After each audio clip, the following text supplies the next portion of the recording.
तो सीएसके की तरफ से एक बहुत ही कंफ्यूजिंग खबर निकल के आ रही है, क्योंकि जैसा कि पता कि भाई खलील अहमद इंजर्ड थे और उनके रिप्लेसमेंट हम लोग ढूंढ रहे थे। जहां पे आकाश मधवाल का नाम सामने निकल के आया था और ऐसी बातें निकल के आ रही थी कि उनके साथ और भी कई बॉलर्स हैं जो कि सीएसके के ट्रायल्स में आए थे। उन्होंने ट्रायल अटेंड किया था और उसमें से चेन्नई सुपर किंग्स जो बेस्ट बॉलर होगा उसको सिलेक्ट करने वाली है। ये लोग हैदराबाद में भी थे और मुंबई भी ये लोग ट्रैवल कर रहे हैं, जो कि समझ में आता है कि भाई चेन्नई सुपर किंग्स काफी प्रोएक्टिव है खलील अहमद की रिप्लेसमेंट ढूंढने में। और सभी लोग खुश भी थे कि भाई कम से कम इसमें तो एक्टिव है, यहाँ पे तो अपना काम कर रहे हैं, जो कि हमें एक डेथ बॉलर की ज़रूरत है। और आकाश मधवाल जो कि एक डेथ बॉलर आप मान सकते हैं, वो निकल के आए थे सामने, तो बहुत लोग खुश थे। फिर एक खबर निकल के आती है क्रिक बज़ की तरफ से कि भाई राजवर्धन हंगरकर भी सीएसके की जो ट्रेनिंग है, जो ट्रायल्स हुए थे उसमें मौजूद थे। अब देखो ये कंफ्यूजिंग हो जाता है, हमें एक चाहिए डेथ बॉलर और चेन्नई सुपर किंग्स खलील अहमद की रिप्लेसमेंट के लिए क्या एक ऑलराउंडर ढूंढ रही है? ये एक बहुत बड़ा सवाल निकल के आता है। तो देखो इसको मैं एक दूसरे एंगल से आपको समझाने की कोशिश करता हूँ। सबसे पहले तो ये खलील वाला रिप्लेसमेंट हो गया, फिर आपको पता होगा क्योंकि हमारा एक आयुष मात्रे भी इंजर्ड है और उसके ऊपर कोई क्लैरिटी नहीं कि वो कब तक बाहर रहेगा। अभी मतलब स्कैन से पहले जो खबरें निकल के आई थी उसके अकॉर्डिंग 3 हफ्ते बताए जा रहे थे, लेकिन अभी स्कैन्स उसके आज होने हैं। आज पता चलेगा कि भाई कितनी बड़ी ये इंजरी है और कितने दिन तक आयुष मात्रे बाहर रहेंगे। उसके बाद हमें जो पिक्चर है वो और क्लियर हो जाएगी। तो हो सकता है क्योंकि हमें आयुष मात्रे की जगह पे अगर एक बैट्समैन लेना है तो वो ज्यादा कह सकते हैं परफेक्ट चॉइस नहीं होगी, क्योंकि हमारे पास ऑलरेडी इतने सारे बैट्समैन हैं जो कि आयुष मात्रे की जो प्लेस है उसको भर सकते हैं। तो हमारे पास बैकअप है मौजूद आयुष मात्रे का, तो वहां पे एक और बैट्समैन साइन करना मेरे हिसाब से इतना अच्छा मूव ना होता। तो हो सकता है उनके रिप्लेसमेंट के लिए, क्योंकि हो सकता है सीएसके को पता हो कि भाई जो इंजरी है वो और बड़ी हो सकती है, हो सकता है रूल आउट भी हो जाए, तो हो सकता है उनकी जगह पे ऑलराउंडर्स की जो कैटेगरी है उसको छान रही हो चेन्नई सुपर किंग्स, जो कि डाउन द ऑर्डर बैटिंग भी कर सके और अच्छी बॉलिंग भी आपको दे सके, जिससे कि जो हमारा टीम का बैलेंस है वो फिर से एक बार रीगेन कर सके हम लोग। तो मे बी ये एक प्लान हो सकता है चेन्नई सुपर किंग्स की तरफ से। हैविंग सेड दैट, मैं ये नहीं कहूंगा कि भाई अगर हम लोग खलील अहमद के जगह पे किसी ऑलराउंडर को साइन करते हैं तो वो बिल्कुल भी कह सकते हैं ब्रेन फेड वाला मूव होगा, ऐसी बात नहीं है। देखो हमें इस समय जो सबसे ज्यादा जरूरत है वो वही एक खिलाड़ी है जो कि डाउन द ऑर्डर आपको बैटिंग भी दे सके और बॉलिंग भी दे सके। अगर ऐसा प्लेयर मिल जाता है जो जिसके अंदर क्वालिटी, वैसा नाम का नहीं कि भाई बस नाम के लिए ले लिया है उसको खिलाना नहीं, ऐसा नहीं, ऐसा कोई मिल जाए जो कि टीम में आकर तुरंत स्लॉट इन हो जाए और परफॉर्म भी करने लगे।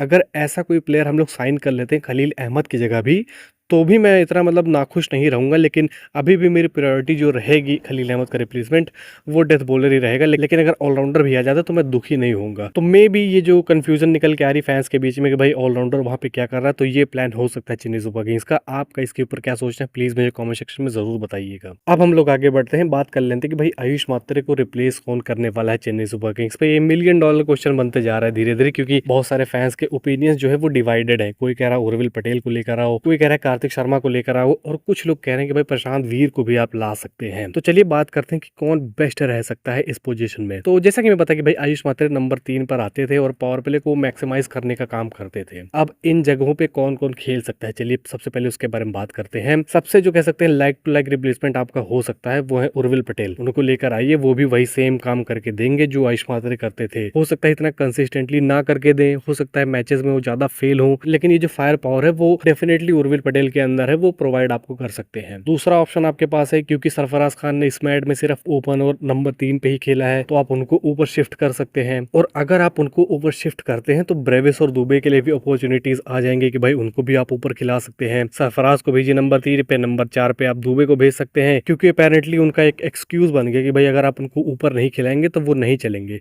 तो 4 पे आप उनको भेजिए, 5 पे आप ब्रेविस भेज सकते हैं क्योंकि वो ज्यादा जिम्मेदारी से खेल सकते हैं मे बी, और वो ज्यादा बेटर हिटर हैं अगर हम लोग बात करें फास्टर बॉलर की। फिर आप स्लॉट कर सकते हैं आयुष मात्रे की रिप्लेसमेंट के तौर पे प्रशांत वीर को। जी हाँ, ये मेरे हिसाब से परफेक्ट चॉइस हो सकते हैं अगर मैं अपना ओपिनियन आपको बताऊं, क्योंकि हमें एक ऐसा प्लेयर चाहिए जो कि डाउन द ऑर्डर आपको बैटिंग करके दे। और प्रशांत वीर के अंदर वो सारी क्वालिटीज हैं जो कि नीचे हमें एक फिनिशर में चाहिए। वो डेजिग्नेटेड एक फिनिशर हैं जो कि वाइड यॉर्कर्स को भी छक्के लगा सकते हैं, चौके लगा सकते हैं, रैम्प शॉट भी खेल सकते हैं, उन्होंने दिखाया है, और स्पिनर्स को भी टेक डाउन कर सकते हैं।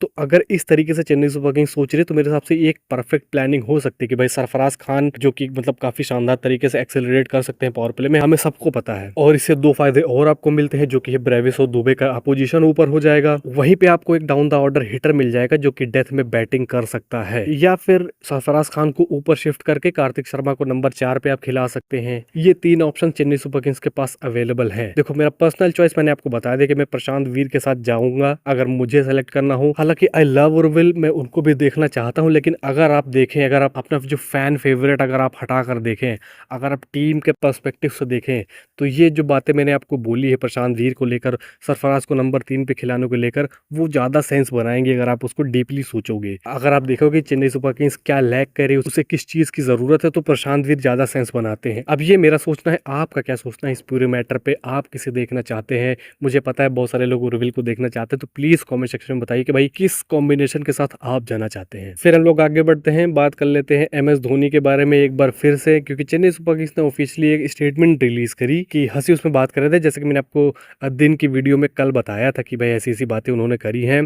तो भाई ये कितना फ्रस्ट्रेटिंग है, मतलब आप देख रहे हैं कि भाई मैनेजमेंट के अंदर के बंदों को ही नहीं पता कि भाई एम एस धोनी कब रिटर्न करने वाले हैं। और यही नहीं, कल कल या फिर परसों शायद स्पोर्ट्स तक पे लाइव चल रही थी, और वहाँ पे उन्होंने डायरेक्टली काशी सर को फ़ोन मिलाया मुझसे पूछने के लिए, क्योंकि उनकी जान पहचान कुछ होगी, हो सकता है। तो उन्होंने फ़ोन मिलाया और काशी सर ने पिक भी कर लिया। उन्होंने पूछा कि भाई एम एस धोनी कब रिटर्न करने वाले हैं, तो काशी सर का जवाब कह रहा था, ओनली एम एस नोज। मतलब भाई ये क्राइसिस का टाइम है, यहाँ पे एम एस धोनी की ज़रूरत है।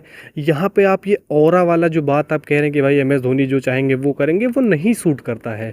आपको एक क्लियर आंसर देना है कि भाई एम एस धोनी कब वापस आएंगे। एक तरफ हंसी कह रहे हैं कि भाई बैटिंग इतनी शानदार कर रहे हैं, रनिंग भी ठीक ठाक कर रहे हैं, अभी मतलब एकदम रिदम में नहीं कर रहे हैं क्योंकि उन्हें भागना भी पड़ेगा एंड में, ऐसी कुछ चीज़ें उन्होंने बताई हैं।